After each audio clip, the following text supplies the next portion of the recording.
Selamat siang Bapak dosen dan teman-teman. Nama saya Anggun Jonita Magia Awang, NIM 17030300130, semester 10 kelas C. Ingin membuat video tugas pertama mata kuliah Sosiologi Komunikasi. Tugas ini berjudul Kala Mahasiswa, Kala Medsos, mengenai keberadaan medsos sebagai peluang sekaligus tantangan bagi mahasiswa. Bab 1 pendahuluan. Latar belakang. Indonesia merupakan salah satu negara yang memiliki jumlah pengguna media sosial terbesar di dunia. Contohnya media sosial seperti Facebook, Twitter, Instagram, WhatsApp, dan lain-lain. Indonesia menempati porsi yang cukup besar dari keseluruhan pengguna media sosial tersebut. Pada dasarnya, media sosial juga bisa menjadi salah satu alat komunikasi untuk saling berinteraksi baik secara personal maupun secara kelompok. Ada beberapa istilah dalam sosial media, antara lain social network, SNS atau social network site, dan communication network. Selain itu, media sosial juga dapat memberikan informasi-informasi penting bagi masyarakat, terutama mahasiswa, baik berita tentang politik, peristiwa, ilmu pengetahuan, dan lain-lain. Namun, kadangkala informasi yang diberikan tidak akurat, bahkan adanya berita hoaks.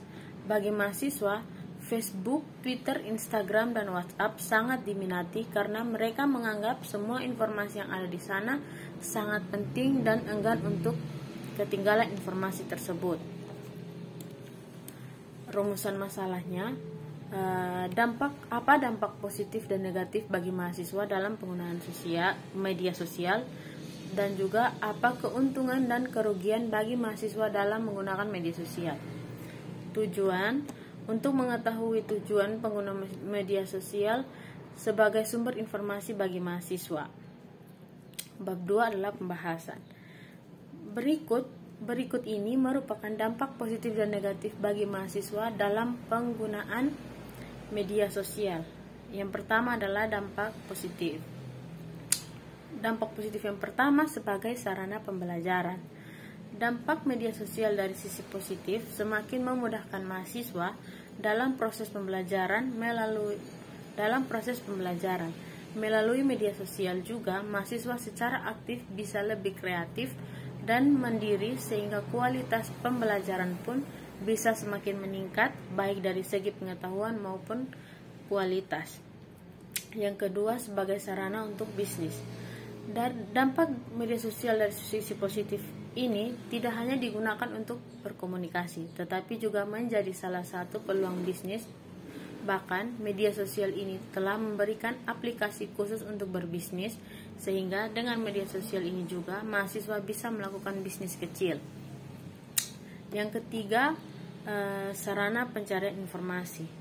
Dampak dari sosial sisi positif ini adalah kemudahan dalam pencarian informasi. Sebelumnya, pencarian informasi yang cukup terbatas dan memerlukan waktu yang lebih lama.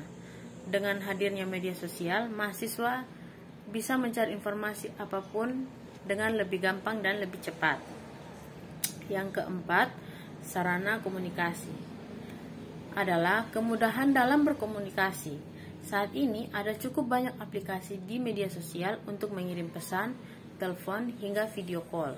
Dengan menggunakan media sosial, pesan atau sambungan telepon bisa dilakukan dengan lebih mudah dan lebih murah.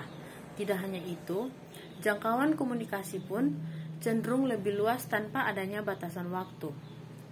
Hal ini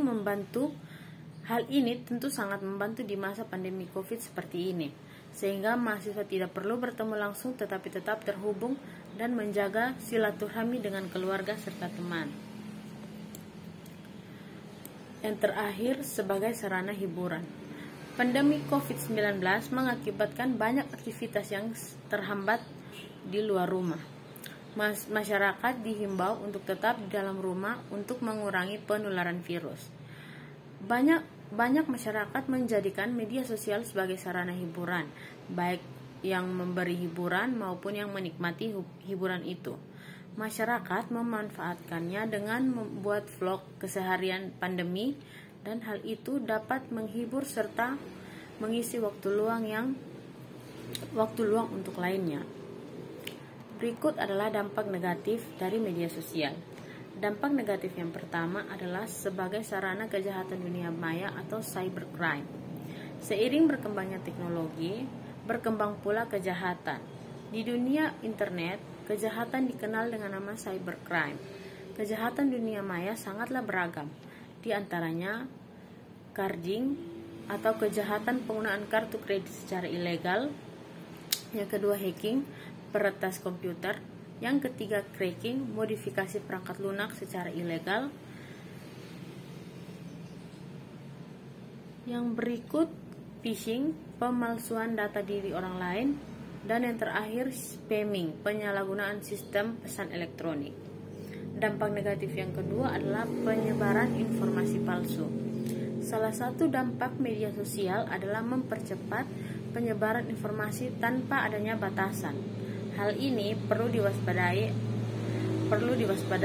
adalah persebaran informasi palsu yang kadang menjadi masalah yang lebih kompleks hingga kerusuhan yang bisa saja terjadi.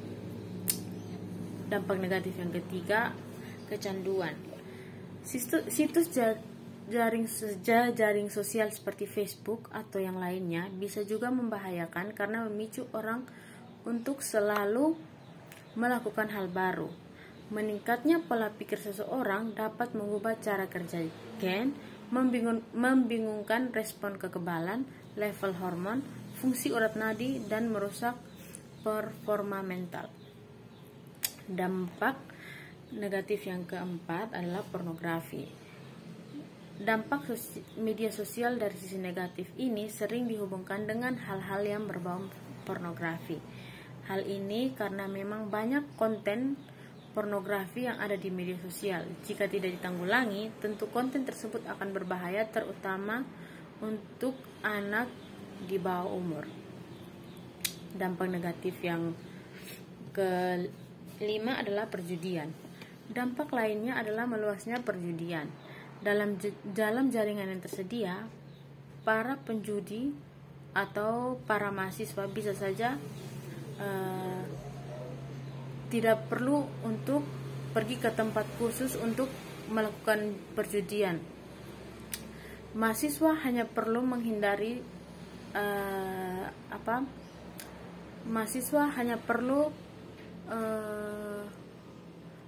menghindari situs seperti ini karena umumnya situs perjudian ini tidak agresif dan memerlukan banyak persetujuan dari pengunjungnya. Nah, itu tadi adalah dampak positif dan dampak negatif. Yang berikut adalah keuntungan dan kerugian mahasiswa dalam menggunakan media sosial. Teknologi dari zaman ke zaman mengalami perkembangan yang pesat, yang dari awalnya menggunakan surat untuk mengabari keluarga, sekarang cukup dengan mengetik pesan di handphone kita sudah dapat memberi kabar ke keluarga dengan tanpa ada batas jarak. Begitu juga dalam kehidupan mahasiswa, apalagi yang tempat kuliahnya jauh dari keluarga, mereka tidak susah lagi untuk menghubungi keluarga karena dapat menggunakan media sosial sebagai sarana untuk bertukar kabar dengan keluarga yang jauh. Selain itu, menjadi mahasiswa artinya pola belajar juga harus benar-benar diubah, tidak lagi sama ketika waktu masih di SMA. Jika masih di sekolah, semua pelajar tergantung kepada guru. Tetapi sementara di bangku kuliah, mahasiswa harus bisa belajar secara mandiri. Mahasiswa seperti sekarang ini termasuk mahasiswa yang beruntung karena semua informasi tersedia hanya dengan tinggal mengetik beberapa kata kunci di mesin Google. Berikut adalah keuntungan mahasiswa dalam menggunakan media sosial. Yang pertama, berkomunikasi dengan dosen bisa lebih efektif. Yang kedua, mudah mencari referensi untuk tugas. Yang ketiga, membantu mahasiswa untuk belajar lebih mandiri. Yang keempat, sumber mencari ide dan dijadikan tugas akhir. Yang kelima, menghemat biaya. Adapun kerugian yang dialami mahasiswa dalam menggunakan media sosial seperti berkurangnya kesadaran berbudaya dan sangat-sangat menyita konsentrasi mahasiswa. Mungkin hanya ini saja yang dapat saya jelaskan untuk tugas pertama yang diberikan Bapak dosen. Mohon maaf bila ada salah-salah kata atau dalam penyampaian tugas saya. Terima kasih.